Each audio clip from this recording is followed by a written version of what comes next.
Get away from my car. Now. The voice cut through the morning air like a blade. Sharp. Cold. Final.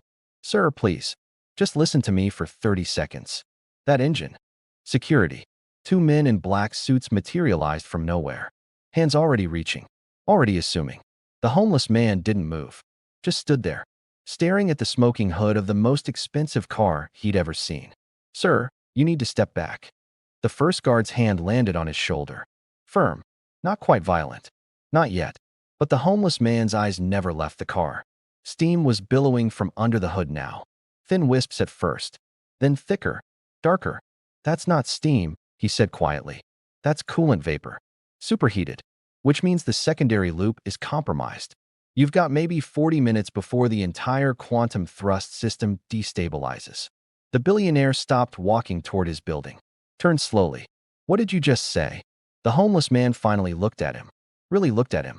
I said your $4.2 million hypercar is about to turn into a very expensive pile of scrap metal. Unless you let me help you. The second security guard tightened his grip. Sir, we should call the police. But the billionaire raised one hand. Wait. Because something in the homeless man's voice didn't match his appearance. Didn't match the torn jacket. The worn boots. The 3-day stubble. How do you know what kind of car this is? The homeless man smiled. Sad. Tired. Like he'd been waiting 3 years to answer that exact question. Because I designed it. Let me take you back 6 hours. His name is Stephen King. Not the writer. The engineer. And 6 hours ago, he woke up in the same place he's woken up every morning for the last 3 years. Under the Morrison Street Bridge. Section C. The spot furthest from the main road where the sound of traffic doesn't quite reach. He's 52 years old. MIT graduate. 3 engineering degrees. 7 patents to his name that generated over $40 million in licensing fees. And he owns exactly 4 things. A backpack. A sleeping bag. A water bottle. And a notebook he's kept for 18 years. Most people who see him cross the street avert their eyes. Some drop change without looking at his face. As if poverty might be contagious. As if eye contact might obligate them to see him as human. Stephen's used to it. The invisibility. The assumption that homelessness equals stupidity. Equals failure. Equals less than. But here's what those people don't know. Stephen King didn't fail. He was destroyed. 3 years ago, he was the lead thermal engineer at Apex Dynamics. The company that builds propulsion systems for experimental aircraft and hypercars. He was earning $400,000 a year. Had a house in the suburbs. A daughter in college. A wife who loved him. And then Marcus Chin happened. Marcus was the new VP of engineering. Young. Ambitious.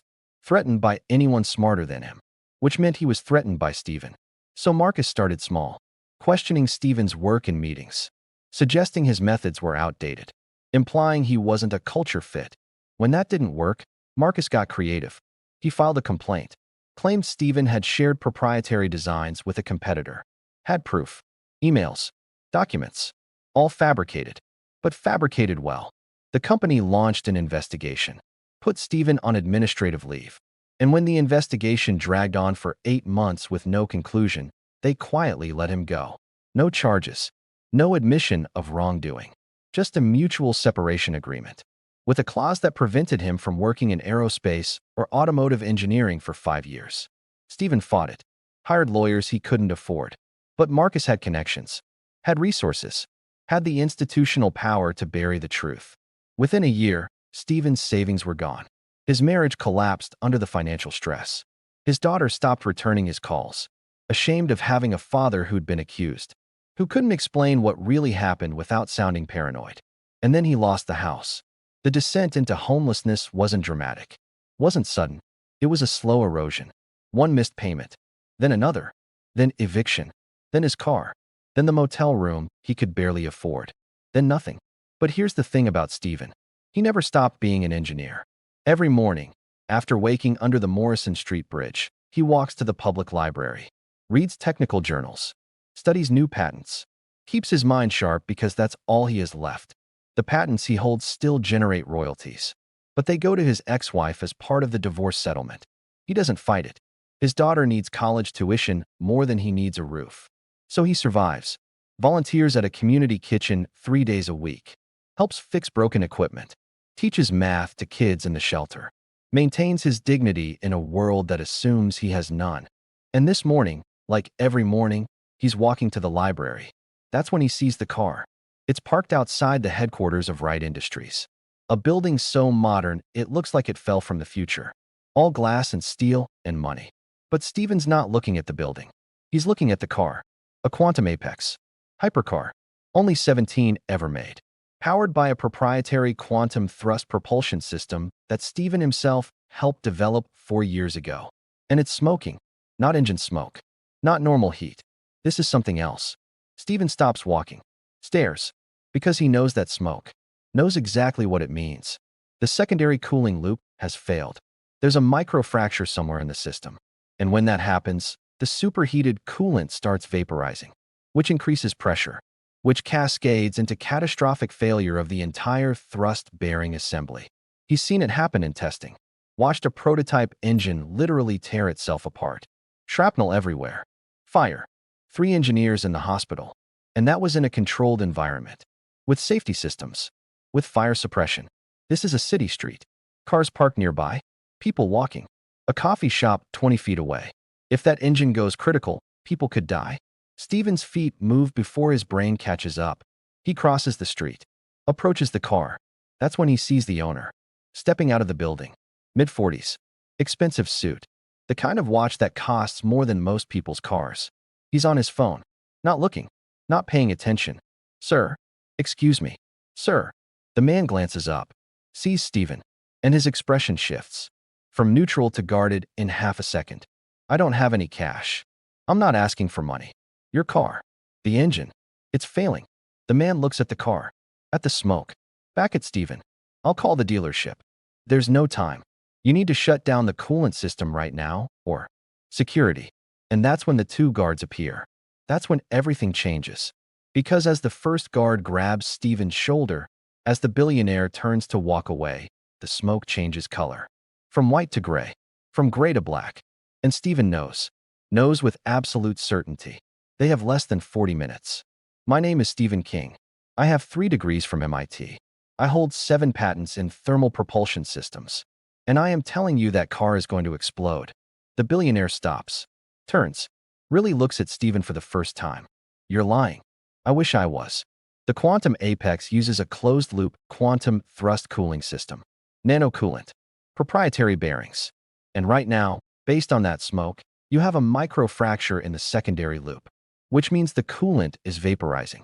Which means pressure is building. Which means... How do you know all that? Steven meets his eyes. Doesn't blink. Because I designed it. 4 years ago. At Apex Dynamics. Before they destroyed my career and made sure I'd never work in engineering again. The silence stretches. The smoke keeps rising. And somewhere deep in that engine, a microscopic crack is getting wider. The billionaire's name is Arthur Bradshaw. Self-made. Tech industry. Started with nothing. Built Wright Industries from a garage into a $3 billion empire. He's heard every con, every pitch, every desperate story designed to separate him from his money. But this is different. Because the homeless man isn't asking for anything, isn't selling anything.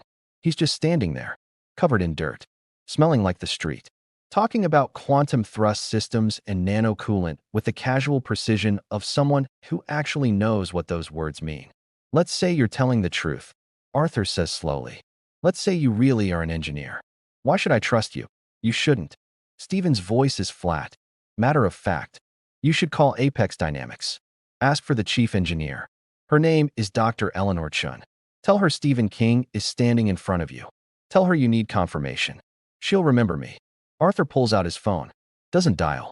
And while I'm doing that, while I'm waiting for someone to call me back, what happens to my car? Depends.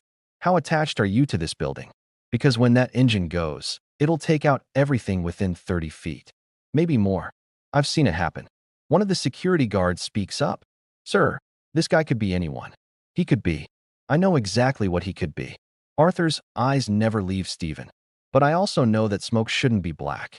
And I know the dealership told me this car is maintenance-free for 5 years. And I know something feels very wrong right now. He makes a decision. Pulls up his contacts. Dials. Eleanor? It's Arthur Bradshaw. Yes. Fine. Listen, I need you to confirm something for me. Do you know an engineer named Stephen King? Silence. Arthur's watching Stephen's face, waiting for the lie to reveal itself. You do? He worked for you? At Apex? Stephen closes his eyes, relief flooding through him. Because Eleanor remembers. Eleanor knows. Why did he leave? I see. And his expertise level? Thermal systems? The quantum thrust cooling specifically. Arthur's expression changes. Hardens. Not with suspicion. With something else. Something like guilt. How would you rate his knowledge of the system? Top tier? Better than that. He listens. Nods. Hangs up. Looks at Stephen. Really looks at him. She says you're the best thermal engineer she's ever worked with. Says you pioneered half the systems in that car. Says you left under circumstances she wasn't allowed to discuss, but that she never believed the accusations. Stephen doesn't respond. What is there to say? Arthur turns to his security. Let him look at the car. Sir, I really don't think. That wasn't a request. The guard stepped back. Reluctant. Still suspicious. Stephen moves to the front of the quantum apex. Kneels down. Ignores the way his knees crack. Ignores the fact that he's touching a $4 million machine with hands that haven't been truly clean in 3 years. I need you to pop the hood. Arthur hesitates, then reaches into the car, presses a button. The hood rises with a hydraulic hiss, and the smell hits immediately. Metallic. Chemical. Wrong. Stephen leans in. Doesn't touch anything yet. Just looks. Studies. The engine is a work of art. Titanium alloys. Carbon fiber housing. Components machined to tolerances measured in microns. And right there, in the secondary cooling loop, exactly where he knew it would be. A hairline crack. Almost invisible. Coolant seeping out. Vaporizing instantly from the heat. There. He points. See that? The fracture in the loop housing. That's your problem. Arthur leans in. Squints. I don't see anything. Look closer. Right where the housing meets the thrust-bearing assembly. See the discoloration? That's thermal stress. The crack is underneath. You can't see it directly, but you can see the effects. Arthur sees it. The slight darkening. The way the metal looks wrong. Can you fix it? Stephen laughs. Bitter. Not here. Not with what I have. This needs a clean room. Specialized tools. Replacement parts that cost more than most people make in a year. So what do? Shut down the system. Immediately. Vent the remaining coolant before the pressure builds any higher. And pray you can get it to a facility before the whole thing destabilizes. How long do I have? Stephen checks his watch. An old Casio. Probably worth $15. Hard to say. Could be 30 minutes. Could be 10. Depends on how fast the crack is spreading. Arthur's jaw tightens. That's not good enough. It's the truth. You want good news? Call someone else. You want to save this car and maybe a few lives? Listen to what I'm telling you. One of the security guards steps forward. Brown. 6'3". Ex-military by the look of him. Sir, I really think we should clear the area. Get the car towed. This man just identified a problem 3 service technicians missed last month. Arthur's voice has an edge now. This man knows more about this engine than anyone else in this city. So unless you have a degree in thermal engineering I don't know about, I suggest you let him work. Brown backs off, but his hand stays near his radio. Ready. Stephen turns back to the engine. I need tools. A wrench set. Thermal sealant if you have it. And a container. Something to catch the coolant. I have an emergency kit in the trunk. That'll work.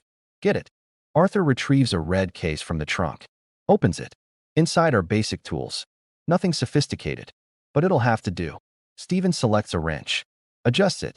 Approaches the cooling loop carefully. Like a surgeon approaching a patient. Because one wrong move, and this whole thing goes critical. What are you doing? Arthur's voice is tight. Venting the system. Slowly. Controlled release. If I can get the pressure down, I can stabilize it long enough for you to get it to a proper facility. I thought you said you couldn't fix it. I can't. Not permanently. But I can buy you time. Stephen positions the wrench on the pressure valve. Turns it. A quarter rotation. Listening. Feeling the resistance. The hiss starts immediately. Coolant vapor streaming out. Hot. Chemical. Stephen ignores the way it burns his hands. Ignores everything except the sound. The pressure. The feel of the valve under his fingers. Too fast, and the whole system shocks. Too slow, and they don't release enough pressure before the crack spreads. He finds the middle ground. The balance point. Lets the coolant vent steadily. Watching the pressure gauge drop. millimeter by millimeter. 3 minutes pass, then 5, then 8. The smoke changes color, gray to white, the temperature dropping, stabilizing. Finally, Stephen closes the valve, steps back. His hands are red, blistered. He doesn't care. That bought you maybe 3 weeks, maybe less. You need to get this car to an Apex Dynamics facility. Have them replace the entire secondary loop assembly. It's not something you can patch. The bearings are compromised too. All of it needs to come out. Arthur stares at him. How much will that cost? Parts alone? Close to 900,000. Labor and facility time? You're looking at 1.2 million. Maybe more. Jesus. Yeah. Exotic materials. Proprietary systems. That's what happens when you buy a 17 of 17 hypercar. Arthur's phone rings. He answers. Listens. Yes. No, it's handled. Send a flatbed truck. I need this car transported to Apex Dynamics today. I don't care what it costs. Today. He hangs up. Looks at Stephen. Really looks at him. At the blistered hands. The worn clothes. The face of a man who spent 3 years being invisible.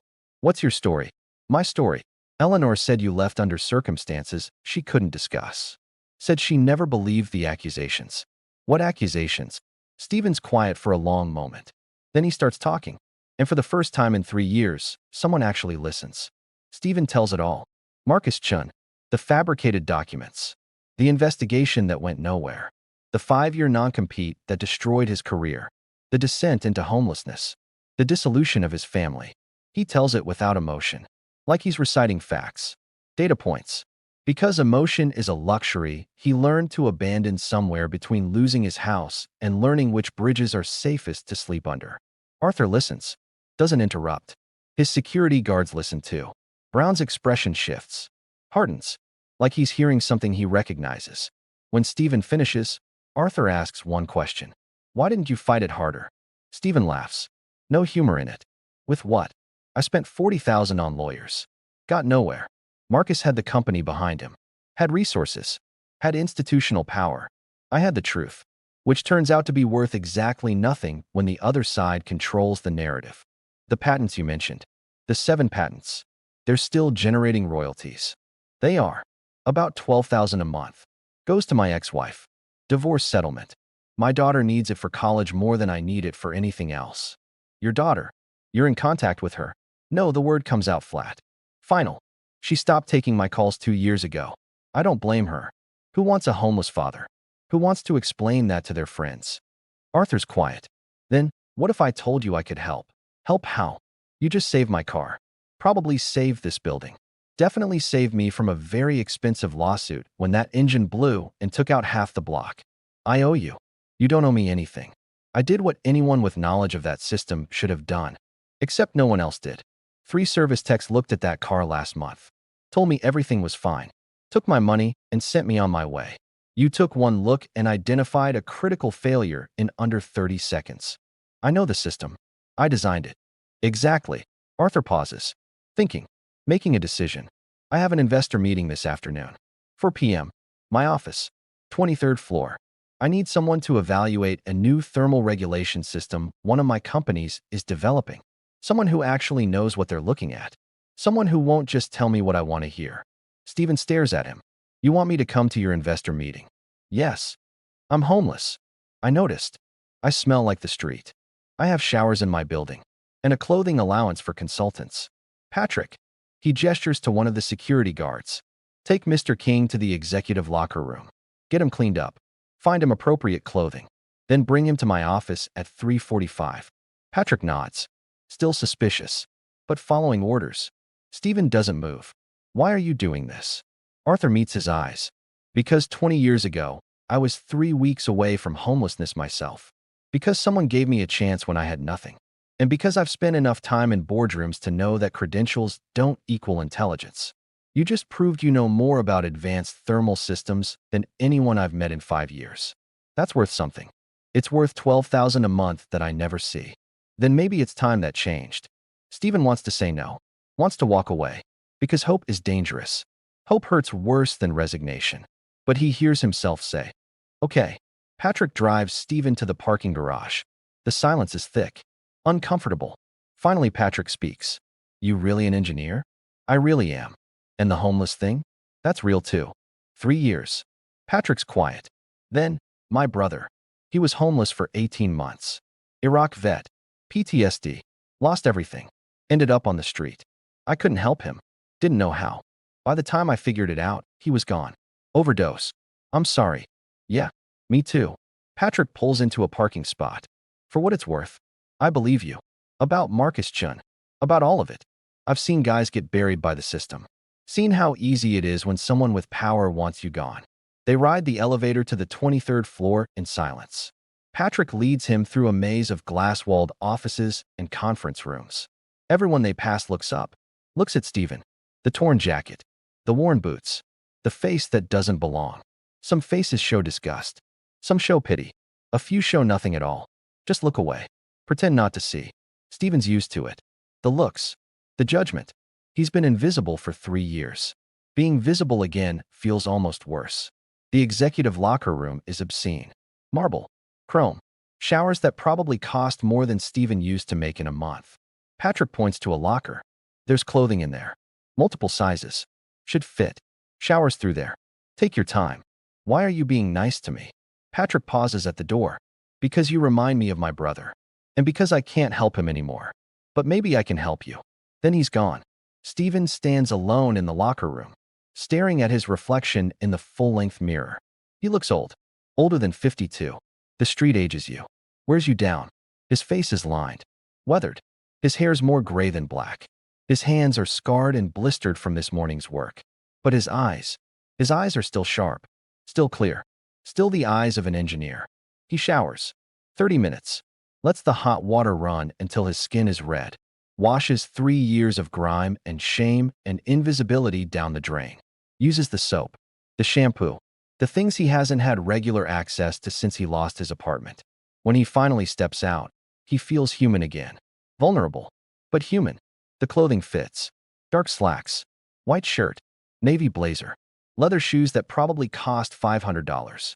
He looks at himself in the mirror again. Looks like an engineer. Looks like Stephen King. Not the homeless man under the Morrison Street Bridge. The person he used to be. His hands shake as he straightens his collar. Patrick's waiting outside. Takes one look at him and nods. Better. You look like you belong here now. I don't belong here. Maybe not. But you're here anyway. So you might as well act like it. They walk back through the maze of offices. This time the looks are different. Still curious. But not dismissive. Not disgusted. Just uncertain. Like people can't quite figure out where he fits. Arthur's office is enormous. Floor-to-ceiling windows overlooking the city. Desk that could double as a landing pad. Everything expensive. Everything deliberate.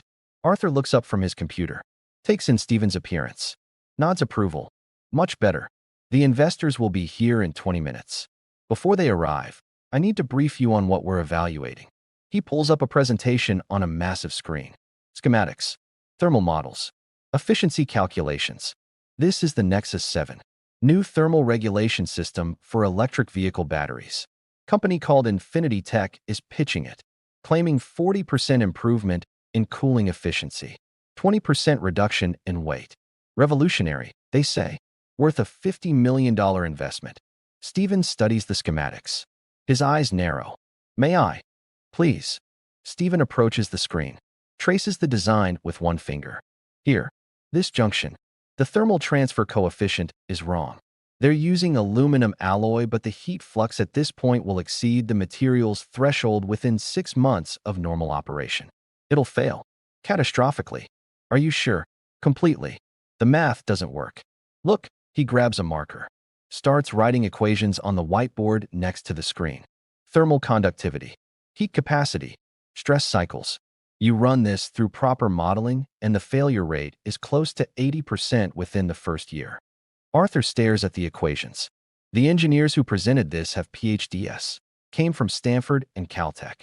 Then they either don't understand their own design, or they're hoping you don't. Either way, this system is garbage. Can it be fixed? Stephen studies the design again. Thinks. Maybe. You'd need to change the alloy composition. Reinforce the thermal junctions. Probably add a secondary cooling loop. But at that point, you're essentially redesigning the whole system. Might as well start from scratch. Show me what you do differently. For the next 15 minutes, Stephen rebuilds the design. On the whiteboard. In real time. No computer, no CAD software, just marker and math and 25 years of engineering expertise. When he's done, the whiteboard is covered in equations and diagrams. A complete redesign. More efficient, more stable, better in every measurable way. Arthur stares at it. How long did that take you? 15 minutes. And how long would it take a team of engineers to do the same thing? Properly? With modeling and testing and review? 6 months. Maybe longer. Jesus. Arthur checks his watch. The investors are here. When they present the Nexus 7, I want you to evaluate it. If it's as bad as you say, I want you to explain why. Can you do that? Yes. One more thing. They can't know you were homeless. Not yet. I'll introduce you as a consultant. Former MIT. Thermal systems expert. That's all they need to know. Why? Ashamed to have a homeless man in your meeting? Arthur's expression hardens. No. Because the moment they know, they'll dismiss everything you say. They'll use it against you. Against your credibility. And I need them to hear the truth before their prejudice kicks in. After that, after you've proven your expertise, then they can know whatever the hell they want. It makes sense. Stephen hates that it makes sense. But it does. All right. The investors arrive. 6 of them. Expensive suits. Confident handshakes. The kind of people who've never worried about where their next meal is coming from. Arthur makes introductions. This is Stephen King, MIT graduate, expert in thermal propulsion and regulation systems. He'll be evaluating the technology alongside us. Polite nods. Assessing looks. Calculating where he fits in the hierarchy. Deciding how much weight to give his opinion. The Infinity Tech team sets up. 2 engineers. 1 CEO. They're young. Early 30s. Confident. They smell like venture capital and disruption. The CEO's name is James. Slicked hair. Practiced smile. Gentlemen, what we're about to show you will change the EV industry forever. Stephen's heard this pitch 1,000 times. Revolutionary. Game-changing. Disruptive. The vocabulary of people who've never actually built anything. James walks through the presentation. Impressive slides. Slick animations. Numbers that look good on paper. 40% improvement. 20% weight reduction. Scalable manufacturing. Ready for mass production. The investors are nodding. Interested. One is already pulling out his phone to check available capital. Then James says, and we can deliver all of this for a $50 million Series B. Full production capability within 18 months. Arthur looks at Stephen. Questions. Stephen stands. Approaches the screen. May I? James hesitates. Uncertain. Sure. Stephen points to a junction in the design. This thermal interface. What material are you using? Aluminum alloy. Specifically designed for high thermal conductivity. What's the heat flux at operating temperature? Approximately 400 watts per square centimeter. And the threshold for structural failure in that alloy. James glances at his engineers. One whispers something. Approximately 420. So you're operating at 95% of failure threshold. Under ideal conditions. What happens when those conditions aren't ideal? We've built in safety margins. Where? Show me in the design. James clicks through slides. Fumbling now. The calculations are complex. Our engineering team has verified. Your engineering team is wrong. Stephen's voice is flat. Certain.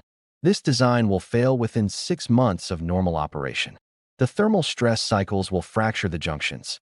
You'll get microfractures first, then cascading failures, then catastrophic collapse.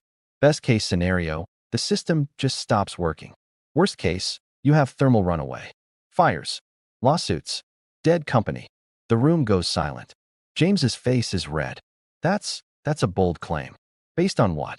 Stephen walks to the whiteboard. Starts writing. Fast. Confident. 25 years of expertise flowing through his hands. Thermal conductivity equations. Heat transfer models. Stress cycle calculations. Failure probability matrices. 5 minutes. The board fills with math. Then he steps back. Based on that, one of the investors stands. Walks to the board. Studies the equations. He's older than the others. 60-something. Gray hair. Where did you study? MIT. Thermal engineering. 3 degrees. And you've worked on systems like this before? I've designed systems like this. For aerospace applications. For hypercars. For fusion reactor cooling. This, he gestures to the presentation, is undergraduate level work with graduate level marketing. James is on his feet now. Defensive. You can't possibly evaluate our entire design in 5 minutes. I can. And I did. Your heat flux calculations are wrong. Your material selection is inadequate. Your safety margins are non-existent. And your timeline is fantasy. You're selling vaporware wrapped in attractive packaging. And if these investors give you $50 million, they'll never see a return. Arthur speaks up. What would it take to make this design work? Stephen thinks. Complete redesign. Different materials. Secondary cooling loops. Additional thermal interfaces. Proper modeling and testing. 18 months in a lab with a competent team. And probably $30 million in development costs before you even think about production.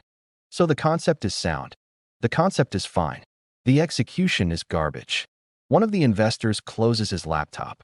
Stands. I'm out. Then another. Same.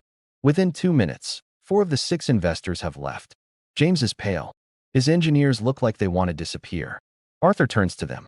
Thank you for your presentation. We'll be in touch. It's a dismissal. James knows it. Gathers his materials. His team follows. Silent. Humiliated. When they're gone, Arthur looks at Stephen. That was brutal. That was honest. They're going to tell everyone you destroyed their pitch. Good. Maybe it'll save someone else from wasting $50 million. The 2 remaining investors approach. One extends his hand. Caroline Martinez. Quantum Ventures. That was impressive. Just math. No. That was expertise. Real expertise. The kind you can't fake. She turns to Arthur. Where did you find him? Arthur smiles. Careful. That's an interesting story. And then he tells them. Everything. The car. The microfracture. The homeless engineer who saved a $4 million hypercar with blistered hands and improvised tools. Caroline's expression shifts. Surprise. Then understanding. Then respect. You're the Stephen King? The one who pioneered the quantum thrust cooling systems. I'm one of the engineers who worked on them. Yes. I tried to recruit you 4 years ago. Before the Marcus Chin situation. You turned me down. I was loyal to Apex. Stupid in retrospect. What happened with Marcus was criminal. Everyone in the industry knows he fabricated those documents. But no one could prove it. And Apex wanted the whole thing to go away quietly. Well, it went away. Along with my career. Caroline's quiet for a moment. Then, what if I told you it didn't have to stay gone? Stephen doesn't respond immediately. Because hope is dangerous. Because he's learned not to trust it. But Caroline's looking at him like he's a person. Not a problem. Not a project. A person with value. What are you suggesting? I run a venture fund focused on advanced engineering.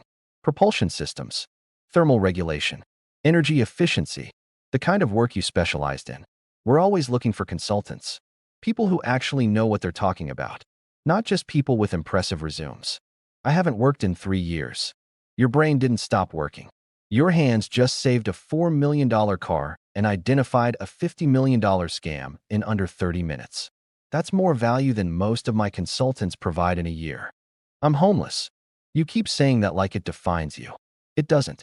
It's a circumstance. Circumstances change. Stephen looks at Arthur. Did you plan this? No, but I'm not surprised. Caroline has a reputation for finding talent in unexpected places. Caroline pulls out a business card, hands it to Stephen. Think about it. When you're ready, call me. We'll work something out. Contract basis to start. No long-term commitment. Just your expertise when we need it. Pay is $2,000 per consultation. More if the project requires extended involvement. $2,000. Stephen hasn't seen that kind of money in 3 years. His hands shake slightly as he takes the card. I'll think about it. Good. Caroline turns to Arthur. We should talk about other opportunities. Your thermal division might benefit from outside evaluation. Agreed. My office. 10 minutes. Caroline leaves. The other investor follows. Stephen's alone with Arthur and Patrick. Arthur sits on the edge of his desk. So, what now? Now I go back to the bridge. Or what? Or you take the other option. The one I haven't offered yet. Stephen's quiet. Waiting. I have a problem, Arthur says. I have 16 companies under Wright Industries. Most of them involve advanced engineering. Thermal systems. Propulsion. Energy. The kind of work you spent your career mastering. And I have hundreds of consultants who tell me what I want to hear instead of what I need to hear. So hire better consultants. I just did. Or I'm trying to. Arthur stands. Walks to the window. Here's what I'm offering. Director of Technical Evaluation. Right Industries. Your job is to do exactly what you did in that meeting. Evaluate technology. Call out bullshit. Make sure we're not investing in vaporware. Salary is $250,000. Benefits. Housing allowance. Company car. Standard executive package. Steven stares at him. You're joking. I don't joke about hiring decisions. You just met me 4 hours ago. I fixed your car and destroyed one pitch meeting. That's not enough information to offer someone a director-level position. Eleanor Chin told me you're the best thermal engineer she's ever worked with. You identified a critical failure in 30 seconds that 3 certified technicians missed. You redesigned a flawed system in 15 minutes that probably took a team 6 months to develop. And you did all of it while homeless. While the world treated you as invisible. While every system designed to help people like you failed. If you can do that with nothing, imagine what you can do with resources. I've been out of the industry for 3 years. My knowledge is outdated. My connections are gone. My reputation is destroyed. Your knowledge isn't outdated. Engineering principles don't change that fast. Your connections can be rebuilt. And your reputation? Arthur turns to face him. Your reputation is whatever we make it. Starting today. Why? Why are you doing this? Arthur's quiet for a long moment. 22 years ago, I was sleeping in my car. I had a computer science degree from a state school and an idea for network optimization software. No money, no connections, no way to get anyone to take me seriously. And then someone gave me a chance. A woman named Matilda Chun. She was a program director at a venture fund. She saw my pitch, saw past the fact that I was living in my car, saw past my lack of pedigree, gave me $50,000. Said she believed in the idea and the person behind it. What happened to her? She died 6 years ago. Cancer. By then I'd made my first billion. I tried to pay her back 1,000 times over. She wouldn't take it. Said the only payment she wanted was for me to do the same thing for someone else. To look past circumstances and see potential. I've been looking for 22 years. And this morning, I found it. In a homeless man who saved my car and destroyed a scam with nothing but knowledge and integrity.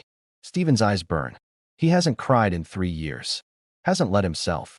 Because tears are another luxury poverty strips away. I don't know if I can do this. Then try.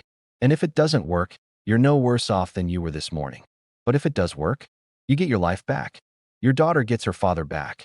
And I get someone who'll tell me the truth instead of what I want to hear. Everyone wins. When would I start? Right now? Patrick will take you to HR, get you set up with paperwork, advance on your salary so you can get an apartment. You'll work out of this building. Office on the 20th floor. I'll introduce you to the division heads tomorrow.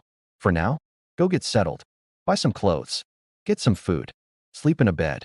Steven looks at Patrick. You knew about this? Patrick shakes his head. I didn't. But it doesn't surprise me. Arthur has a thing for second chances. More like 5th or 6th chances in some cases, Arthur adds. But who's counting? Steven takes a breath. Steadies himself. Okay. Okay. Yes. I'll try. Arthur extends his hand. Steven shakes it. The handshake of someone offering an opportunity. Not charity. Opportunity. Welcome to Right Industries, Dr. King. The title hits him. Dr. King. He hasn't heard it in 3 years. Hasn't heard anyone call him anything but hey you or sir in that tone that means get away from me. Patrick leads him to HR. A woman named Eunice handles the paperwork. Professional. Efficient. Doesn't ask why Steven doesn't have a permanent address. Doesn't comment on the fact that his emergency contact section is blank. Salary is $250,000 annually. Paid bi-weekly. First paycheck in 2 weeks. But Mr. Bradshaw authorized a $10,000 advance. Available immediately. $10,000. More money than Steven's seen in 3 years. I'll need a bank account. We have a corporate banking relationship. I can help you set one up. Should take about an hour. It takes 2 hours. Banks don't like people without addresses. Without credit history. Without proof of employment beyond a letter from a company they just joined. But Eunice is persistent. Makes calls. Pulls strings. Uses Arthur's name like a magic word that opens doors. By 5 p.m., Steven has a bank account. $10,000 in it. A debit card. And an office on the 20th floor with his name on the door. Dr. Steven King. Director of Technical Evaluation. He stands in the doorway, staring at the nameplate. At the office beyond. Desk. Computer. Windows overlooking the city. The life he lost. Returned. Different. But returned. Patrick appears beside him. Not bad for a morning's work. I don't know what to say. Don't say anything. Just don't screw it up. Patrick hands him a key card. Building access. Works 24/7. Office. Parking garage. Executive locker room. Everything. Thank you. For earlier. For believing me. I didn't believe you. Not at first.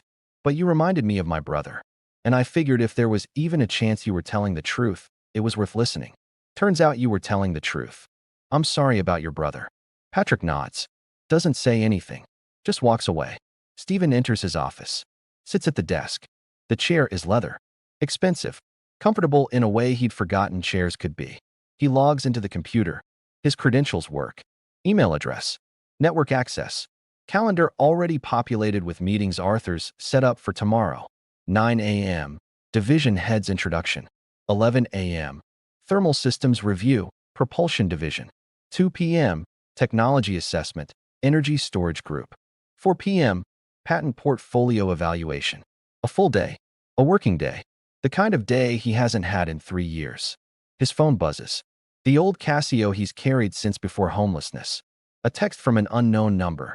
This is Caroline Martinez. Arthur gave me your number. I meant what I said about consulting opportunities. First project, evaluation of a fusion reactor cooling system. 3-day contract. $6,000. Interested? Stephen stares at the text. $6,000 for 3 days of work. The kind of money he used to make. The kind of work he used to do. He types back. Interested. When do I start? Monday. I'll send details tomorrow. Congratulations on the job. Arthur made a good call. Stephen sets the phone down. Looks around the office. At the evidence that his life just changed. That 6 hours ago he was homeless. And now he's not. He should feel relief. Joy. Something. Instead, he feels numb. Disconnected. Like this is happening to someone else. Because survival mode doesn't turn off instantly. Because 3 years of homelessness teaches you not to trust good things. Because he's waiting for the catch. The moment this all falls apart. His computer dings. Email from Arthur. Stephen, found you an apartment. Corporate housing. Fully furnished. Available tonight. Address below. Keys at front desk. Rent covered for first 3 months. After that it's on you. But by then you'll have salary coming in. Should be fine. An apartment. Tonight. Not the bridge. Not the street. A place with walls and a door and a lock. Stephen's hands shake as he writes down the address. 20th and Market. Downtown. Probably expensive. Definitely more than he could afford on his own. But Arthur's covering it. For 3 months. Enough time to get stable. To prove he can do this. To rebuild. He logs off the computer. Stands. Takes one last look at the office. At the nameplate. At the evidence that maybe, possibly, impossibly, his life isn't over after all. Then he leaves. Patrick's waiting by the elevator. Arthur asked me to give you a ride. To the apartment. You don't have to do that. I know. I'm doing it anyway. They ride down in silence. Exit to the parking garage. Patrick's car is a black SUV. Standard security vehicle. The drive takes 15 minutes. Stephen watches the city pass. The streets he's walked for 3 years. The alleys he's slept in. The places he's been invisible. The apartment building is modern. Glass and steel. Doorman in the lobby. The kind of place Stephen used to live in. Before. Patrick pulls up to the curb. Keys are at the front desk. Apartment 14C. If you need anything, call me.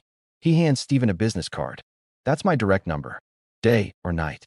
Why are you helping me? Patrick's quiet. Then, because my brother died alone on the street. And because no one helped him when he needed it. And because maybe if someone had, he'd still be here. I can't fix that. But I can help you. So I am. Stephen takes the card. Thank you. Don't thank me. Just don't waste this. Don't let it fall apart. You've got a chance most people don't get. Make it count. Stephen gets out. Patrick drives away. The doorman approaches. Dr. King. The title still feels foreign. Yes. Welcome. I'm Mark. Mr. Bradshaw called ahead. Your keys are ready. Would you like help with your bags? Stephen looks down at himself. No bags. Just the clothes he's wearing. Everything he owns is under a bridge somewhere. I don't have any bags. Mark doesn't react.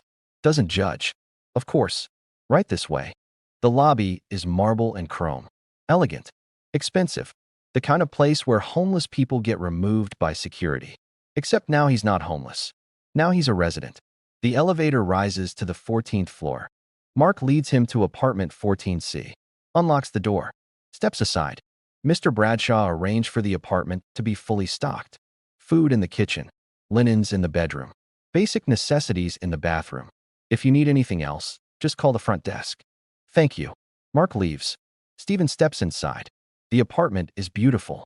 Hardwood floors. Modern furniture. Floor-to-ceiling windows overlooking the city. Kitchen with granite counters and stainless appliances. Bedroom with a king-size bed and actual sheets and blankets. Stephen walks through slowly, touching things, making sure they're real, making sure this isn't a dream he's about to wake up from. The bathroom has a full shower. Hot water. Soap. Shampoo. Towels that are actually soft. The kitchen has food. Real food. Not shelter food. Not donation food. Fresh vegetables. Meat. Bread. Coffee. The basics of normal life. Stephen opens the refrigerator. Stares at the contents. Closes it. Opens it again. Still there. He walks to the bedroom. Sits on the bed. The mattress is soft. Real. The kind of soft he hasn't felt in 3 years. He lies back. Stares at the ceiling. And finally, alone in an apartment with walls and a door and a lock, Stephen King allows himself to cry. Not from sadness. Not from pain. From relief. From the overwhelming weight of 3 years lifting just slightly. From the impossible hope that maybe, possibly, he gets to be human again. He cries for 20 minutes. Then stops. Washes his face. Changes out of the borrowed clothes into a t-shirt and sweatpants someone left in the dresser. His phone buzzes again. Another text from Caroline. Forgot to mention, bring your daughter to the office sometime. Arthur's big on family. Might help rebuild that bridge. Stephen stares at the text. His daughter, Melissa, 20 years old, junior at Northwestern, studying engineering like her father. He hasn't spoken to her in 2 years. She stopped returning calls, stopped answering texts, stopped acknowledging his existence. He doesn't blame her. What college student wants to admit their father is homeless? What young woman wants to introduce her friends to a dad who sleeps under bridges? But now he has an apartment, a job, a salary, evidence that he's not invisible anymore. He pulls up her contact. The number's probably changed. She's probably blocked him, probably moved on with her life without him in it. But he calls anyway. It rings. Once, twice, 3 times. Then hello. Her voice. Cautious. Uncertain. But her voice. Melissa. It's Dad. Silence. Long enough that he thinks she's hung up. Then, why are you calling? I wanted to tell you something. Something changed. Today, I got a job. A real job. And an apartment. And I thought you should know. Dad. Don't what? Don't do this. Don't call me with another story about how things are going to be different. I've heard it before. It doesn't help. This is different. That's what you always say. And then nothing changes. And I have to explain to my friends why my father is homeless. Why he can't get it together. Why he's not at graduation or holidays or anything that matters. I know. And I'm sorry. But this is real. I have a job. Director position at Wright Industries. Starting salary is $250. I have an apartment. Downtown. I'm not on the street anymore. More silence. He can hear her breathing. Deciding whether to believe him. How did this happen? So he tells her. The car. The microfracture. Arthur Bradshaw. The meeting. Caroline Martinez. All of it. When he finishes, Melissa's quiet. Then, you saved a billionaire's car? Technically, I prevented a catastrophic engine failure that would have resulted in a significant explosion. She laughs. Brief. Surprised. That sounds like something the old you would say. The engineer dad. Not the homeless one. Yeah. I'm still figuring out how to be the engineer dad again. But I'm trying. And I wanted you to know. Because I've missed you. And I understand if you need time. But if you're willing to give me another chance, I'd like to be your dad again. The real one. Not the broken one. Melissa's quiet. He can hear her crying. Soft. Controlled. I missed you too, Dad. I just didn't know how to help. And it hurt too much to keep trying. I know. It's not your job to help. It's my job to be stable.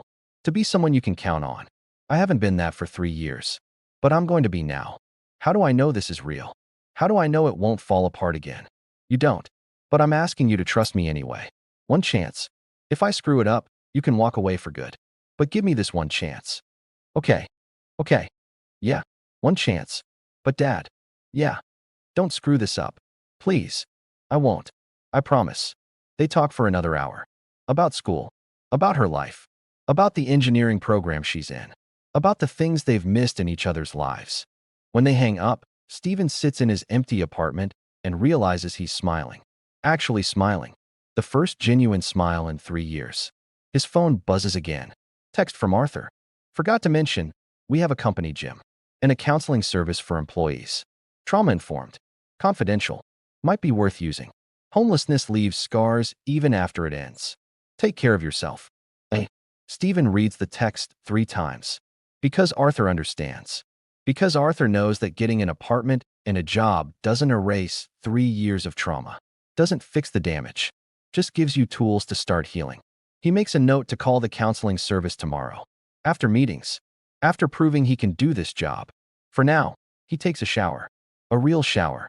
With hot water that doesn't run out after 3 minutes. Washes away the last physical traces of homelessness. Then he puts on clean clothes. Makes himself dinner from the stocked kitchen. Sits at the table like a normal person. Eats like someone who doesn't have to worry about where the next meal is coming from. And when he's done, he lies down in a real bed. With real sheets. And a door that locks from the inside. And walls that keep the world out. For the first time in 3 years, Stephen King sleeps soundly. The alarm goes off at 6 a.m. Stephen wakes disoriented. Doesn't recognize the ceiling. Doesn't know where he is. Then he remembers. The apartment. The job. The impossible day yesterday that changed everything. He showers. Dresses in the clothes from yesterday, since they're all he has. Makes coffee. Black. The way he's always drunk it. By 7:30 he's in the office. Early. Patrick's there too. Standing by the elevator. You're here early. Couldn't sleep, Stephen admits. Kept thinking I'd wake up under the bridge.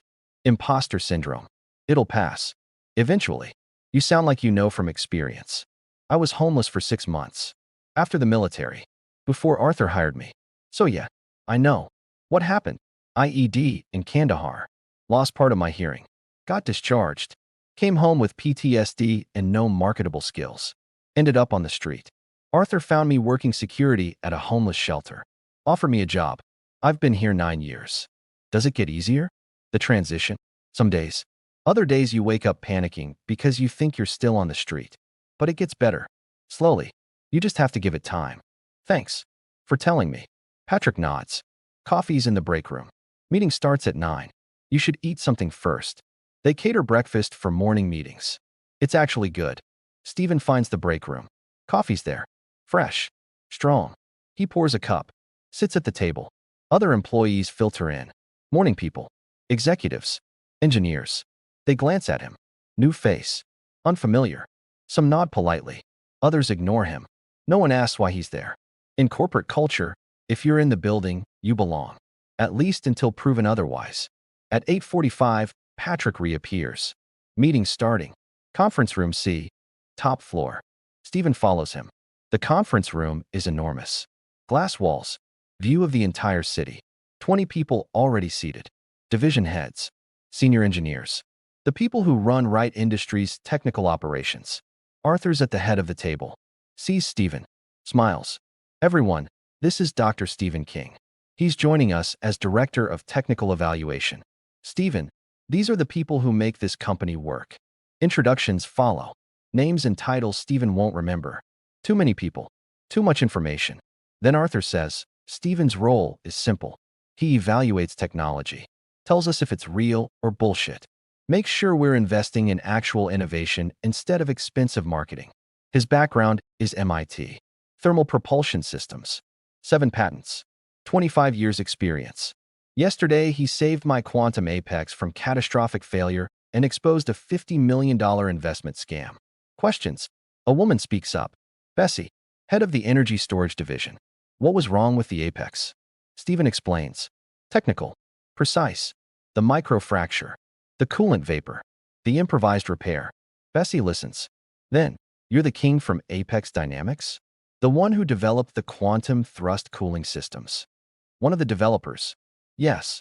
I tried to recruit you 5 years ago. You said you were committed to Apex. I was. Until they weren't committed to me. What happened? Arthur cuts in. That's Stephen's story to tell. Or not. What matters is he's here now. And we're lucky to have him. The meeting continues. Updates from each division. Challenges. Opportunities. Requests for evaluation and feedback. Stephen listens, takes notes, starts to see patterns. Places where the company's investing in improving technology. Places where they're missing obvious opportunities. When it's his turn to speak, he's direct. Your battery division is chasing solid-state technology that won't scale for 10 years. Your propulsion group is ignoring advances in magnetic levitation that could reduce costs by 30%. And your energy storage portfolio has 3 competing projects that should be consolidated into one. Silence. Then, Bessie, how do you know this? I read your project summaries last night in the company database. The patterns are obvious if you're looking for them. You read our entire project database in one night. Just the technical sections. The business summaries were mostly jargon.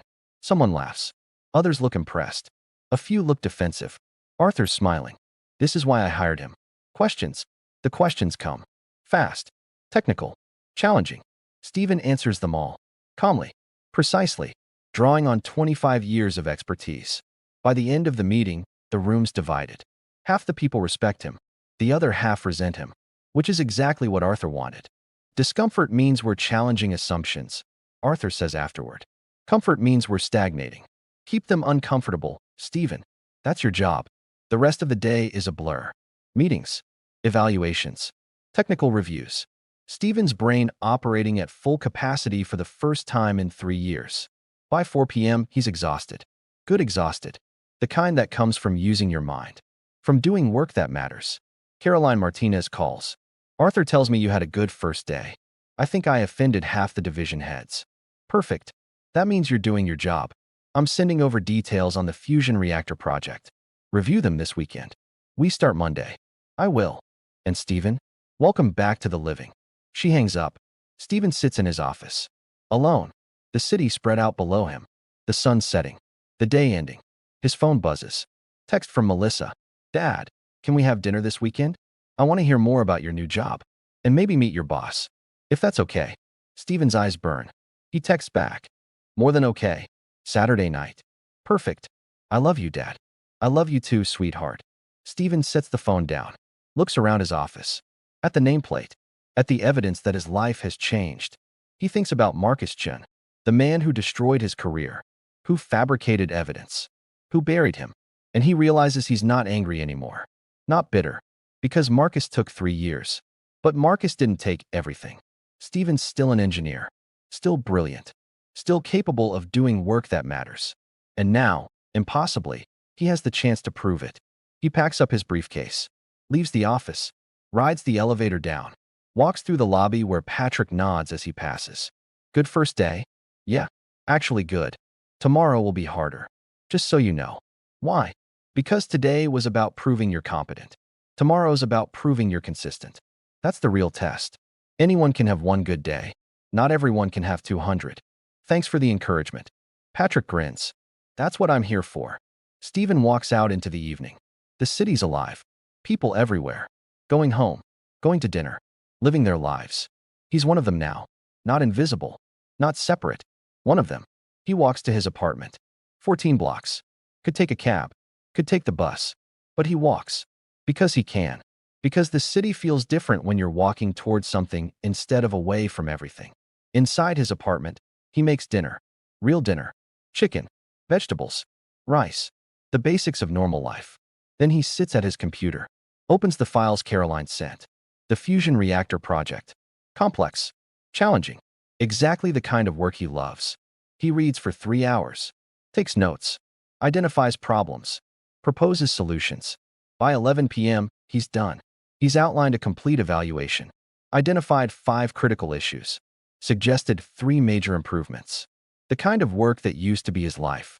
Before Marcus Chun. Before homelessness. Before 3 years of being invisible.